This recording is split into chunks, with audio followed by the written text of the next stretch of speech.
A Olga está falando aqui, ó, eu melhorei muito meu desenho com esses exercícios. Porque é claro que a gente acha coisas, eu vejo também, né? Ó, deixa eu ver uma coisa aqui. Eu vejo também é verdade, aqui, ó, abri o seu, Olga, lembrei do seu trabalho que a gente viu, né? Exatamente. Então, assim, o que acontece nessa hora, e o que é mais bárbaro disso tudo, é assim, é que quando você percebe, né, que você melhorou e você começa a perceber o que você está fazendo que está melhorando, né, isso vira uma ferramenta muito rica, entende? Isso é uma ferramenta. Agora, se você percebeu, puxa, isso aqui que me fez melhorar. Então, assim, eu desenhar dessa forma, com esse tipo de percepção, isso aqui vira uma ferramenta para justamente na hora, quando eu precisar do recurso, eu tenho esse recurso. Isso é super importante, né? Então você não vai precisar me copiar desenhando. Isso é um trem, né? Porque fica assim, ai, eu quero desenhar tal coisa, eu não sei desenhar tal coisa, eu vou lá no tutorial no YouTube e vou ver fulano, alguém desenhando tal coisa, ensinando a desenhar o passo a passo de tal coisa. Quando termina, eu vou ter um passo a passo desenhado igualzinho que a pessoa desenhou lá. E aí você fala, e eu? E quando eu quiser fazer sozinha, como que eu faço? Gente, o que eu tô falando é uma ferramenta, mais que tudo, é uma ferramenta de autonomia. A sua percepção é sua autonomia, para tudo, né? Alguns interpretam a desconstrução como uma destruição do desenho realista. Não consigo entender essa visão.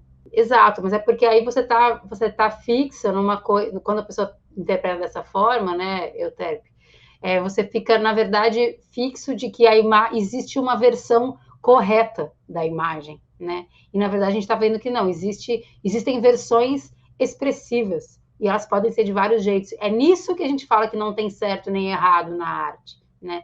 Porque existem auges de expressão que acontecem com trabalhos assim, que nem a gente viu, né? Com trabalhos gestuais simplesmente.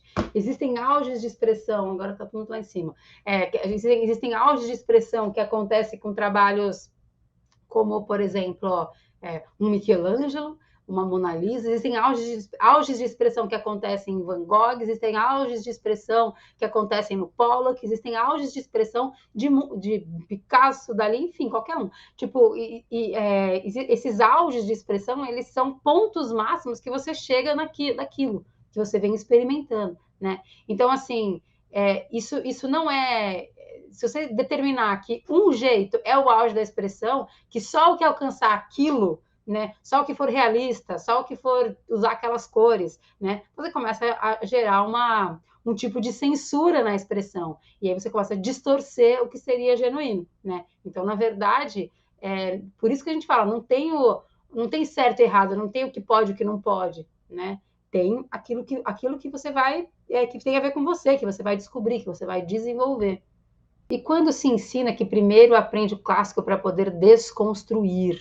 Quando, por exemplo, eu vou fazer de novo, eu gosto de fazer os paralelos com música, porque paralelo com música, sempre que a gente usa uma metáfora, né, quando você usa uma história, faz um paralelo, a gente consegue ampliar um pouco mais a visão sobre a coisa.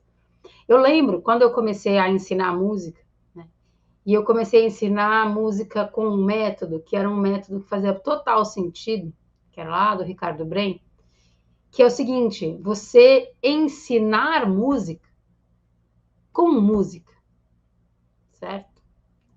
Então, se para uma pessoa ela aprender toda a teoria musical, tudo que é esse básico, que seria uma estrutura clássica, por mais que fosse uma pessoa muito musical e que tem uma coisa muito interessante para desenvolver, na hora que ela chegasse lá para quando ela fosse fazer o trabalho dela, a musicalidade dela, aquilo já ia estar completamente condicionado, se é que ela não ia ter desistido. Por que eu estou falando isso? É a mesma coisa que falar. Se a gente tivesse que aprender todas as construções gramaticais antes da gente começar a falar e se expressar, ia dar ruim. É uma linguagem. Né? Então, sim, por isso que você não precisa ser já formado em várias coisas e saber todas as técnicas, todas as anatomias para desenhar e pintar. Você não precisa. Ó, concordo, o pessoal está falando ali. Né? Você precisa, na verdade, criar uma condição boa de experimentação para você desenvolver. E sim, se você quiser experimentar coisas clássicas, experimenta, porque tem a ver com a sua curiosidade, talvez com a sua construção artística. E bárbaro, tudo certo. Entendeu?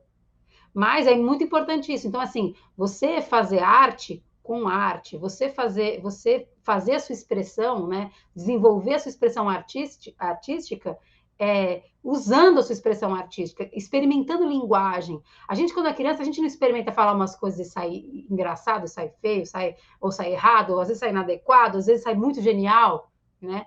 Por causa disso, você está experimentando, você está testando o que funciona, o que não funciona. A gente precisa dessa experimentação.